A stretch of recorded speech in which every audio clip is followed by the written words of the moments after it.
Good morning, gladiators. It is October 29th? Right? October 29th. All right, so here we go. Let's go ahead and publish this baby here.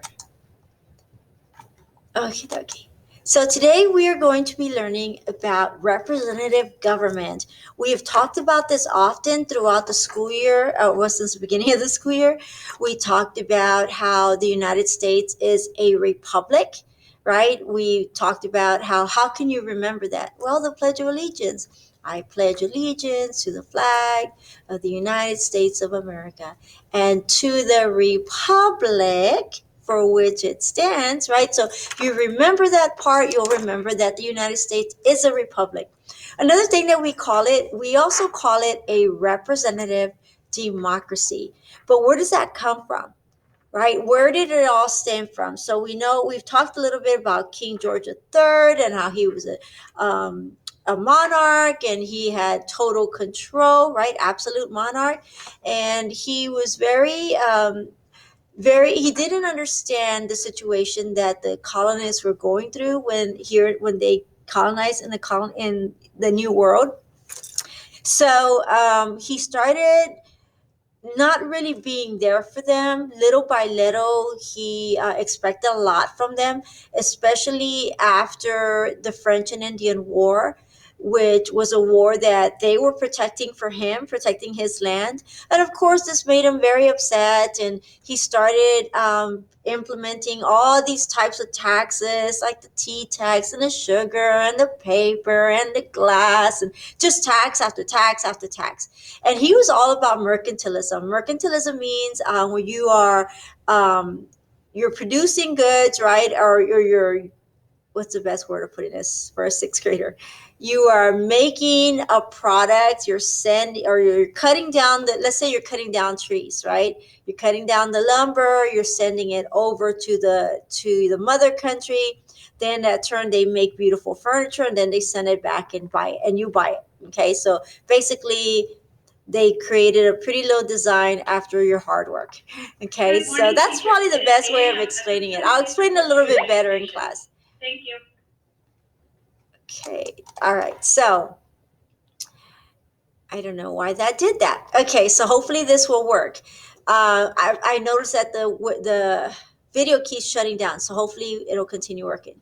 All right, so again, that's just a little bit about it. But after a while, the colonists started getting very upset. He started even causing the navigation acts where people couldn't come in, like Spain and France. They couldn't trade with the colonists, so this caused a lot of problems and it really frustrated the colonists. At that point, they said, we need to break free. We need to be independent from the king. This is where they decided that they were going to send him the breakup letter, right? I call it the breakup letter. It's not you, it's me, right? Kind of trying to be kind, not upsetting him. But he didn't even read it. He didn't care. He didn't care what the colonists thought. So this has led to the American Revolution. Then, of course, once we won the American Revolution, because my favorite president, George Washington, I've told you that he was not the greatest soldier when he was young, right? Because he was young. I think I think he was 14. He lost many, many wars, but by the time we got to the American Revolution, he was a strong leader, an amazing general, and I just have so much respect for him. So we will not learn much about him, but you will in eighth grade. I'm a little jelly because I get to talk to you about it, but that's okay. I'll give you a little bit of information here and there.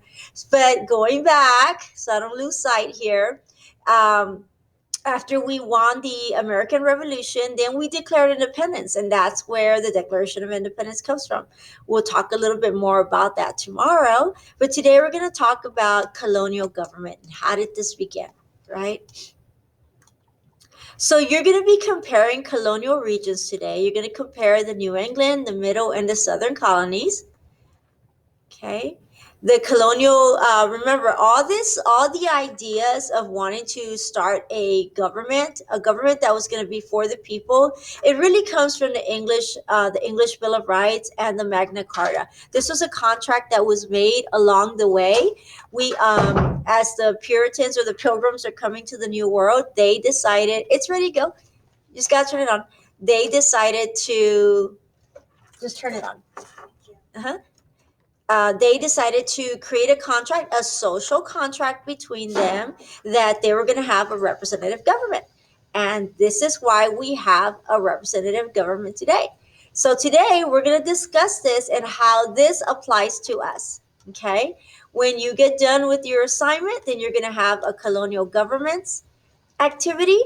And what you're going to do is you're going to answer these questions. Some of them are true or false, some of them are multiple choice.